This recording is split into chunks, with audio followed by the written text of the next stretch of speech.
আসসালামু আলাইকুম everyone, welcome to GR English academy. Tense part অনের ক্লাসে আপনাদেরকে স্বাগতম। আমরা ইতিপূর্বে সেন্টেন্সের 4টি ক্লাস করেছিলাম এবং সেখানে আমরা একটা প্র্যাকটিস সেকশনে শেষ করেছিলাম।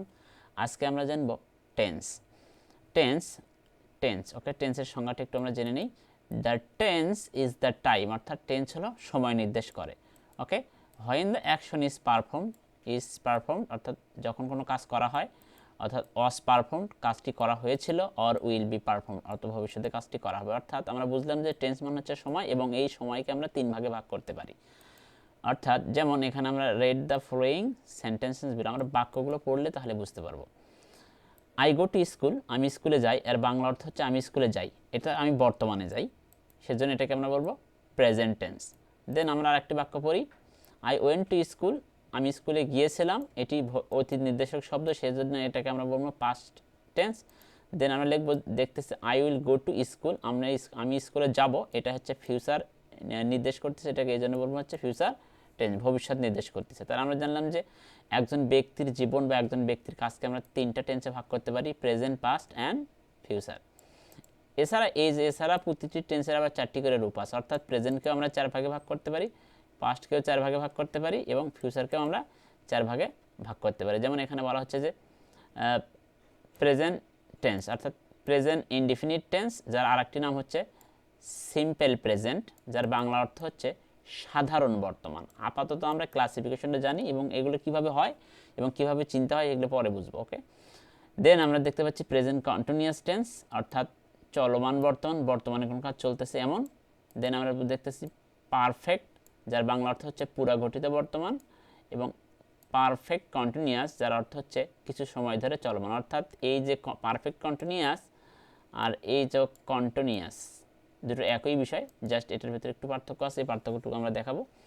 তাহলে আমরা জানলাম যে প্রেজেন্টের হচ্ছে 4টা টেন্স, আমরা প্রেজেন্টের পাচ্ছি 4টা, present indefinite, continuous, perfect, perfect continuous. একইভাবে আমরা চাচ্ছি যে past indefinite, past continuous, past perfect, past perfect continuous. আবার একইভাবে পাচ্ছি আমরা future indefinite, future continuous, future perfect, future perfect continuous. অর্থাৎ তাহলে সর্বমোট টেন্স হচ্ছে 12 প্রকার। যদি বলো প্রধানত কয় প্রকার, প্রধানত 3 প্রকার, এবং টেন্স কয় প্রকার যদি কেউ বলে তাহলে আমরা বলবো টেন্স হচ্ছে 12 প্রকার। এই 12 প্রকার টেন্স যদি আমরা ধরতে পারি, সেন্টেন্সগুলো যদি ধরতে পারি, তাহলে আমাদের প্রায় ইংরেজি শেখার একটা দ্বার উন্মোচন হবে। এখন আমরা দেখব প্রথমে যে টেন্সটা, সেটার নাম হচ্ছে প্রেজেন্ট ইনডিফিনিট টেন্স, এর আরেকটা নাম হচ্ছে সিম্পল প্রেজেন্ট এবং বাংলা অর্থটা হচ্ছে সাধারণ বর্তমান। ওকে, এটা আমরা আগে দেখব। যেমন এখানে বলা হচ্ছে প্রেজেন্ট ইনডিফিনিট টেন্স। আচ্ছা, যে টেন্স দ্বারা বর্তমানে কোনো কাজ করা হয়, আমি বর্তমানে যদি কোনো কাজ করি, যেমন বর্তমানে আমি ইউটিউবিং করি, ওকে, এটা হচ্ছে আমার বর্তমান সময়ের কাজ। অভ্যাসগত কাজ মানে আমার কোনো একটা অভ্যাস, চিরন্তন চিরন্তন সত্য, চিরন্তন একটা সত্য বাক্য, ঐতিহাসিক সত্য, যা ঐতিহাসিকভাবে সত্য, নিকট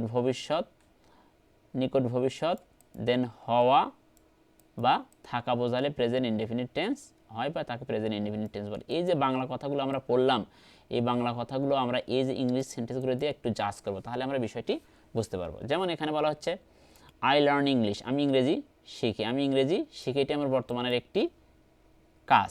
দেন আই রিসাইট, আমি তেলাওয়াত করি, রিসাইট মানে হচ্ছে তেলাওয়াত করা, আই রিসাইট আমি তেলাওয়াত করি দ্য হোলি কোরআন, পবিত্র কোরআন তেলাওয়াত করি। আফটার মানে পরে, সেইং মানে বলা, দ্য ফজর প্রেয়ার মানে প্রার্থনা, অর্থাৎ ফজরের নামাজ পড়ার পর আমি পবিত্র কোরআন শরীফ তেলাওয়াত করি, এটি আমার বর্তমানের একটি অভ্যাস। দেন দ্য আর্থ, পৃষ্ঠ বা পৃথিবী, ও মুভস ঘোরে, মুভ মানে ঘোরা, এখানে একটা এস যুক্ত হয়েছে, এটা কেন হয়েছে এটা একটু পরে ক্লিয়ার করতেছি। ঘোরে, রাউন্ড মানে চারদিকে, দ্য সান সূর্যের চারদিকে, সূর্যকে কেন্দ্র করে পৃথিবী ঘূর্ণায়মান বা আবর্তিত হয়। দেন বলা হচ্ছে শাহজাহান শাহজাহান নির্মাণ করে দ্য তাজ, অর্থাৎ শাহজাহান তাজমহল বানায়, এটি একটি ঐতিহাসিক সত্য ঘটনা। আর আগের বাক্যটি ছিল the earth moves round the sun, এটি হচ্ছে চিরন্তন সত্য বাক্য। দেন আরেকটা দেখতে পাচ্ছি the school opens on the 20th of জানুয়ারি, অর্থাৎ স্কুল জানুয়ারি মাসের 20 তারিখে খুলবে। এটা যদিও ভবিষ্যৎ ইন্ডিকেট করতেছে কিন্তু নিকট ভবিষ্যৎ, সেজন্য এটাকে আমরা বলবো প্রেজেন্ট ইনডেফিনিট টেন্স। দেন আরেকটা দেখতে পাচ্ছি যে আই হ্যাভ এ কাউ, আমার একটি গাভী আছে, এটি আমাদের বর্তমানে একটি গাভী আছে, সেজন্য এটাকেও আমরা বলবো প্রেজেন্ট ইনডেফিনিট টেন্স। দেন আমরা দেখতেছি হি ইজ এ লয়ার, সে একজন আইনজীবী, সে বর্তমানে একজন আইনজীবী, সুতরাং এটাকেও আমরা বলবো present indefinite tense. Then he can play piano, সে পিয়ানো বাজাতে পারে, এটাও আমার বর্তমানে সে পিয়ানো বাজাতে পারে। এখন একটা কথা হচ্ছে এখানে প্লে মানে তো খেলা করা, কিন্তু মানুষ তো পিয়ানো আর খেলে না, পিয়ানো বাজায়, সেজন্য এখানে এই প্লেটার অর্থ হয়েছে যে বাজানো, অর্থাৎ শব্দ যখন বাক্যে স্থান পায় তার অর্থের পরিবর্তন ঘটে। Okay, he can play piano, সে পিয়ানো বাজাতে পারে। এখন আমরা দেখব এই কথাগুলো জাস্ট আমরা একটু স্মরণে রাখবো এবং নেক্সটে আমরা দেখব আসলে এগুলো কি কাজ করে। ওকে, এখন আমরা দেখি স্ট্রাকচার মানে গঠন। স্ট্রাকচার মানে গঠন, কিভাবে আমরা প্রেজেন্ট ইনডেফিনিট টেন্সটা গঠন করব, কি দিয়ে প্রেজেন্ট ইনডেফিনিট টেন্সটা গঠন করব, কি দিয়ে উইথ অ্যাকশন ভার্ব, অর্থাৎ অ্যাকশন ভার্ব দিয়ে কীভাবে আমরা প্রেজেন্ট ইনডেফিনিট টেন্সটা গঠন করবো। আমরা ইতিপূর্বে জেনেছি যে আমি 4 প্রকারের ভার্ব দেখিয়েছিলাম, হচ্ছে to be, to have, action, modal. আমরা এখানে এখন এই অ্যাকশন ভার্বগুলো দিয়ে দেখব কীভাবে প্রেজেন্ট ইনডেফিনিট টেন্স হয়। এবং প্রেজেন্ট ইনডেফিনিট টেন্সের আমরা তিনটি গঠন মুখস্থ করবো। একটা হচ্ছে অ্যাফার্মেটিভ অর্থাৎ হ্যাবোধক, অ্যাসার্টিভ সেন্টেন্স 2 প্রকারের ছিল, আমরা পূর্বের ভিডিওতে আলোচনা করেছিলাম।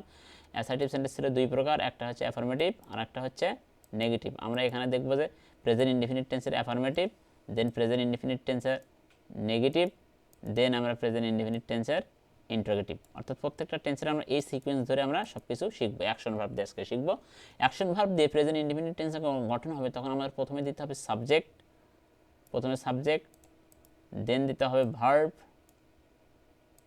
দেন দিতে হবে অবজেক্ট। তারপরে এটা নেগেটিভ গঠনটা হবে শুরুতে সাবজেক্ট থাকবে, কিন্তু এই সাবজেক্টের পর আমাদের হয় ডু নট আনতে হবে, ডু নট, আর না হলে ডাজ নট। কখন ডু নট আনবো কখন ডাজ নট আনবো এই বিষয়টি আমরা ক্লিয়ার করবো এই ভিডিওতেই। দেন ভার্ব, তারপরে অবজেক্ট। আমরা জানি একটা ভার্বের 3টা ফর্ম থাকে, 3টে গ্রুপ থাকে, আমি বলেছিলাম ভার্বের 1, ভার্বের 2, ভার্বের 3, অথবা বলতে পারি present form, past form, past participle form. Okay, then আমরা দেখবো যে প্রেজেন্ট ইনডেফিনিট টেন্স যখন অ্যাকশন ভার্ব দিয়ে হবে অ্যাকশন ভার্ব, তখন এটাকে আমরা ইন্টারোগেটিভের গঠনটা কী করবো, শুরুতে ডু অথবা ডাস, দেন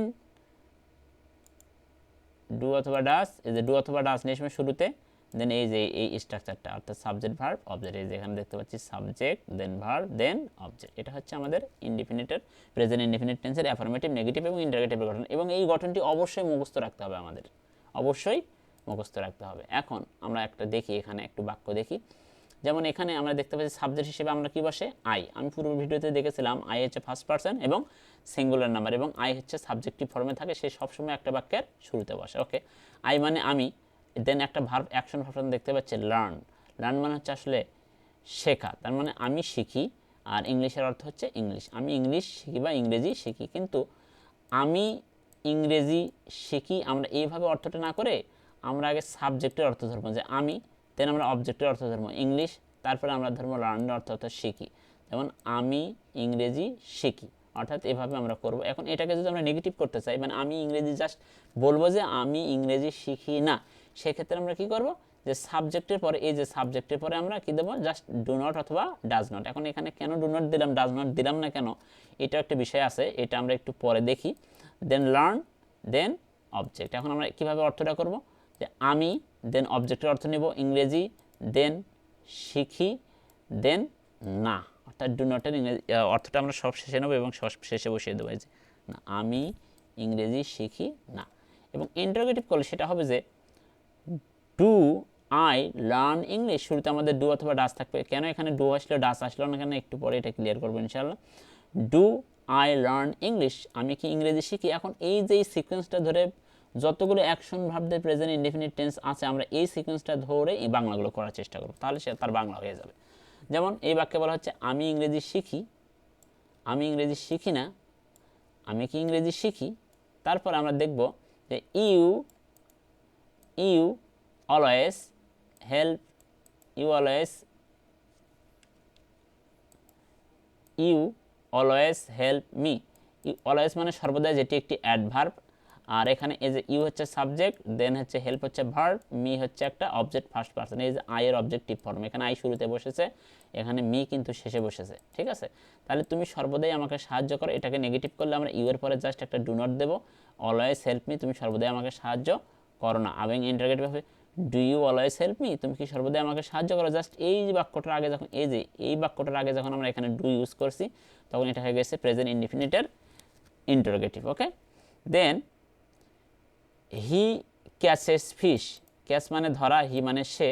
এখন এখানে এই যে ক্যাচ হচ্ছে ভার্ব, মেইন ভার্ব ক্যাচ, কিন্তু দেখতে পাচ্ছি আমরা ক্যাচের শেষে ই এর যুক্ত হয়েছে। কেন যুক্ত হলো? এই যুক্ত হওয়াটার পেছনে কারণ আছে হচ্ছে এইখানে সাবজেক্টটা যদি থার্ড পারসন সিঙ্গুলার নাম্বার হয় তখন এই যে এখানে আমরা বলে দিয়েছি যে নোট 1-এ বলে দিয়েছি সাবজেক্ট যদি থার্ড পারসন সিঙ্গুলার নাম্বার হয় তাহলে ভার্বের সাথে একটা এস আর না হলে ই এর যুক্ত করতে হয়। এখন আমরা দেখতে পাচ্ছি যে এখানে মেইন ভার্ব ছিল ক্যাচ আর সাবজেক্টটা ছিল থার্ড পারসন এবং সিঙ্গুলার, সেই জন্য এখানে ভার্বের সাথে আমরা ই এর যুক্ত করেছি।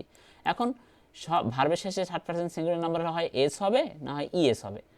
কখন এস হবে কখন ই এস হবে এটা আমরা বলে দিচ্ছি নোট 2-তে। এই যে নোট 2-তে আমরা বলে দিচ্ছি, এটা নোট 1 ছিল, নোট 2-তে বলে দিচ্ছি যে সকল ভার্বের শেষে আমরা এই সকল শব্দ দেখব, যে সকল ভার্বের শেষে আমরা দেখব S, double S, S H, C H, O X, Z, তাদের শেষে ই এর যুক্ত করতে হয়। আর যদি এগুলো না থাকে তাহলে শুধু এর যুক্ত করতে হয়। সেই জন্য আমরা দেখতে পাচ্ছি এখানে এই যে ভার্বের শেষে সিএইচ আছে, সিএইচটাকে একটু মার্ক করে দেই, সিএইচটাকে একটু আমরা মার্ক করলাম, এই যে সিএইচ, এই যে ভার্বের শেষে সিএইচ, কালারটা একটু ভালো দেখাচ্ছে না,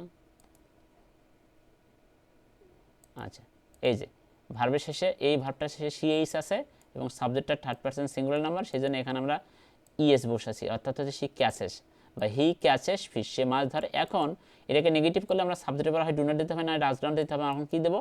এই যে এখানে ডাজ নট ইউজ করছি। কেন ডাজ নট ইউজ করছি? এই যে ভার্বের শেষে ইএস আছে, এই ইএস এর কারণে এখানে আমরা ডাজ নট ইউজ করছি। আবার ডাজ নট ইউজ করার পর আমরা কিন্তু ক্যাচেস আর রাখি নাই, ক্যাচেস রাখি নাই, শুধু ক্যাচ রেখেছি, ক্যাচ, অর্থাৎ সে মাছ ধরে না, সে মাছ ধরে না। এখন ইংলিশ কীভাবে করবো? আগে সাবজেক্টের অর্থ ধরবো, আগে আমরা সাবজেক্টের বাংলাটা করে নেব, সাবজেক্টের, দেন অবজেক্টের, দেন ভার্বের, দেন এই যে ডু নটের অর্থ শুধু না। তাহলে সে মাছ ধরে, সে মাছ ধরে না, সে কি মাছ ধরে। এবার অর্থটা কীভাবে করবো? এখানে আমি ডু নট এসে ডাজ কেন এসেছি? কারণ এইখানে ভার্বের শেষে ইএস আছে, সেই জন্য এখানে আমরা ডাজ নিয়ে এসেছি, ডু নট এসে। আর যদি ভার্বের শেষে ইএস না থাকতো তাহলে সেখানে আমরা ডু নট নিয়ে আসতাম। তাহলে ডাজ হি ক্যাচ ফিশ, সে কি মাছ ধরে। একইভাবে আমরা দেখতে পাচ্ছি শি টিচেস ইংলিশ, সে ইংরেজি শেখায়। She does not teach English, সে ইংরেজি শেখায় না। ডাজ হি টিচ ইংলিশ, সে কি ইংরেজি শেখায়। এখন বিষয়টা হচ্ছে এখানে আমাদের একটু লক্ষ্য রাখতে হবে যে এই যে টিচ ভার্ব, এটা হচ্ছে আমাদের ভার্ব ছিল, এই ভার্বের শেষে আছে হচ্ছে সিএইচ, এই ভার্বের শেষে আমরা দেখতে পাচ্ছি এই যে সিএইচ। এই সিএইচটা কেন আমরা বলছি? যে সকল ভার্বের শেষে সিএইচ থাকে, এই যে সিএইচ থাকে, তাদের শেষেও ই এর যুক্ত করতে হয়। তার এই জন্য আমরা করছি। আর সিএস এর কারণে এখানে হয়ে গেছে does not. Does not use করার পর আমরা টিচেস না ব্যবহার করে আবার সেই ভার্বের বেস ফর্মে আসছি, টিচ দেন ইংলিশ। তারপরে যেহেতু ভার্বের শেষে ইএস আছে সেহেতু এখন শুরু থেকে আসবে ডাজ, তারপরে সাবজেক্ট, তারপরে ভার্ব, তারপর অবজেক্ট। এখানে বলা হচ্ছে যে সে ইংরেজি শেখায়, সে ইংরেজি শেখায় না। দেন সে কি ইংরেজি শেখায়, সে কি, এই যে ডাচের অর্থ এখানে কি, আগে ধর্ম সি এর অর্থ, সাবজেক্টের অর্থ, তারপরে কি। ওকে, সে কি ইংরেজি শেখায়। এবার আমরা দেখব যে শি ইটস রাইস, সে ভাত খায়। এখন এখানে সিটা থার্ড পারসন সিঙ্গুলার নাম্বার, আমরা জানি নাম্বার এবং পার্সন, এটা আমরা দেখেছি। ইটস মেইন ভার্ব ছিল আমাদের ইটস, কিন্তু আমরা দেখতে পাচ্ছি ইটের সাথে এস দিছি, এস যুক্ত করেছি। কেন করেছি? এই যে সাবজেক্টটা third person singular number, third person singular number হলেই ভার্বের সাথে এস অথবা ই এর যুক্ত করতেই হবে। এখন আমরা এখানে দেখতে পাচ্ছি যে ইটের সাথে আমরা শুধু এস দিছি, কেন ইএস যুক্ত করি নাই? কারণ এই যে কন্ডিশনের মধ্যে পড়িনি, এস, ডাবল এস, সিএইচ, ও এক্স, জেটের মধ্যে এইখানে কন্ডিশনের ভার্বগুলোর মধ্যে সেই কোনো শব্দ, শেষে কোনো শব্দ নাই, সেজন্য আমরা ভার্বের সাথে শুধু এস দিয়েছি। এবং এস দেওয়ার পরেও আমরা সাবজেক্টের পর নেগেটিভ করার ক্ষেত্রে এই যে ডাজ নট, ইট রাইস, অর্থাৎ সে ভাত খায়, সে ভাত খায় না, সে কি ভাত খায়। আমরা এই সিকোয়েন্স ধরে বাংলাগুলো করার চেষ্টা করবো। ওকে, দেন আরেকটি ভার্ব আমরা দেখতে পাচ্ছি Meena goes to school, Meena স্কুলে যায়। এখানে এই যে Meena third person singular number, সেই জন্য মেইন ভার্ব ছিল গো, আর গোর শেষে যেহেতু একটা ও আছে সেই জন্য ই এর যুক্ত হয়েছে। দেন এখানে টু, তারপরে কোথায় যায়? স্কুল, অর্থাৎ মিনা স্কুলে যায়, মিনা স্কুলে যায় না, মিনা কি স্কুলে যায়, অর্থাৎ আগে সাবজেক্টের অর্থ ধরবো তারপরে কি নিয়ে আসবো আমরা, মিনা কি স্কুলে যায়। এখন এখানে একটা বিষয় হচ্ছে গো ভার্বের পরে সর্বদাই টু বসে, কিন্তু শুধু যদি আমরা বাসায় যাওয়া বোঝাই সেই ক্ষেত্রে আমরা টু আর ইউজ করবো না। যদি এখানে হতো যে মিনা গোস, এখানে যদি স্কুল না থেকে হোম থাকতো তখন টু আর বসতো না। হ্যাঁ, তখন টু আর বসতো না, যেহেতু এখন স্কুল সে থাকে না, পার্মানেন্টলি সেখানে থাকে না, সেজন্য এটাকে আমরা টু বসাতে পারি। ওকে, এটার প্রিপোজিশনের আলোচনা তারপরে এখানে একটু বলে গেলাম। এ হচ্ছে আমাদের নেগেটিভ। তারপর আমরা দেখতে পাচ্ছি ইউ স্টাডি অ্যাট কলেজ, অর্থাৎ যেহেতু ইউ সেকেন্ড পার্সন, তাহলে এখানে এস বাই এস এর প্রশ্নই নাই, যেহেতু স্টাডি ভার্ব স্টাডি, দেন অবজেক্টটা কি অ্যাট কলেজ, অর্থাৎ ইউ স্টাডি অ্যাট কলেজ, তুমি কলেজে পড়ো। এটা নেগেটিভ করার ক্ষেত্রে আমরা কি ইউজ করছি, সাবজেক্টে পরে ডু নট, কারণ কি এখানে কোনো থার্ড পার্সন সিঙ্গুলার নাম্বার নাই, সেজন্য এখানে এস বাই এসও নাই, এবং সেজন্য এখানে সাবজেক্ট হিসেবে না do not. You do not study at college, তুমি কলেজে পড়াশোনা করো না। তারপরে যেহেতু এখানে এস বাই এস এর বালাই নাই, সেজন্য এখানে আমরা শুরুতে শুধু দেবো do you study at college, তুমি কি কলেজে পড়াশোনা করো। তুমি কলেজে পড়ো, তুমি কলেজে পড়ো না, তুমি কি কলেজে পড়ো। দেন আমরা আরেকটি বাক্য দেখতে পাচ্ছি, Liza studies at college, Liza কলেজে পড়ে। এখন এখানে সাবজেক্টে এখন দেখতে পাচ্ছি আমরা থার্ড পার্সন সিঙ্গুলার নাম্বার, তাহলে কন্ডিশন মোতাবেক আমাদের এই যে অ্যাকশন ভার্বটা তার সাথে হয় এর যুক্ত করতে হবে, না হলে ই এর যুক্ত করতে হবে। তাহলে আমরা দেখতে পাচ্ছি এখানে আমরা যুক্ত করছি আইইএস, আইইএস। বিষয়টা হচ্ছে এই যে এখানে ভার্বটা ছিল স্টাডি, কিন্তু স্টাডি যখন কোনো ভার্বের সাথে আমরা ওয়াই শেষে, যখন কোনো ভার্বের শেষে ওয়াই থাকে, ওয়াই, সেই ভার্বের সাথে যখন আমাদের ইএস বা ইয়ের যুক্ত, এস বা ইয়ের যুক্ত করার প্রয়োজন পড়ে, তখন আমরা কি করব, এই যে ওয়াইটাকে কাটবো, ওয়াইটাকে কাটে ওয়াইয়ের পরিবর্তে দেবো আই, ওয়াইয়ের পরিবর্তে আমরা দেবো আই, ওয়াইয়ের পরিবর্তে দেবো আই, দেন আমরা তার সাথে ইএস দেবো, অর্থাৎ ওয়াই কাটে গিয়ে আইএস হবে, দেন অবজেক্ট অ্যাট কলেজ, অর্থাৎ লিজা কলেজে পড়ে, লিজা কলেজে পড়ে না। এখন এইখানে বিষয়টা হচ্ছে যেহেতু ভার্বের শেষে ইএস আছে, সেহেতু লিজার পরে আমরা একটা ডাজ নট ইউজ করব। তারপরে সেই ভার্বের বেস ফর্ম, বেস ফর্ম কি স্টাডি ছিল, বেস ফর্ম, সেই স্টাডি বসছে, তারপরে অ্যাট কলেজ, অর্থাৎ লিজা কলেজে পড়ে না। দেন আমরা দেখতে পাচ্ছি যে শুরুতে দিচ্ছি, শুরুতে ডাস ইউজ করছি আমরা। ডাস কেন ইউজ করলাম, কারণ এইখানে ভার্বের শেষে ইএস আছে, সেই জন্য আমরা শুরুতে ডু না এসে ডাস আনছি। এখানে বলা হচ্ছে does Liza study at college, Liza কি কলেজে পড়ে, অর্থাৎ লিজা কলেজে পড়ে, লিজা কলেজে পড়ে না, লিজা কি কলেজে পড়ে। এই হচ্ছে আমাদের বিষয়। আমরা এই সিকোয়েন্সটা ধরে সবগুলোর বাংলা করার চেষ্টা করব। আজকে আমরা দেখলাম present indefinite tense action verb দিয়ে। এখন এখানে নোট 4 বলা হচ্ছে যে এখানে নোট 3ও একটা বলে দেওয়া হচ্ছে, ভার্বের শেষে ওয়াই থাকলে ওয়াই বাদ দিয়ে আই এর যুক্ত করতে হয় যখন আমাদের এস বা ই এর যুক্ত করার প্রয়োজন পড়ে।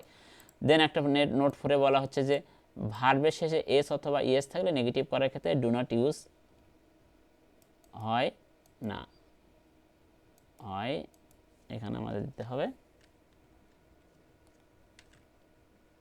না, তখন আমরা কি ইউজ করব, ডাজ নট, তখন আমরা কি ইউজ করব, does not, do not use হয় না, আমরা ডাজ নট ইউজ করব। ওকে, এই পর্যন্তই আজকের এই পর্ব। আমরা আগামী ক্লাসে আপনাদেরকে দেখার আমন্ত্রণ জানিয়ে এখানে শেষ করছি। আসসালামু আলাইকুম।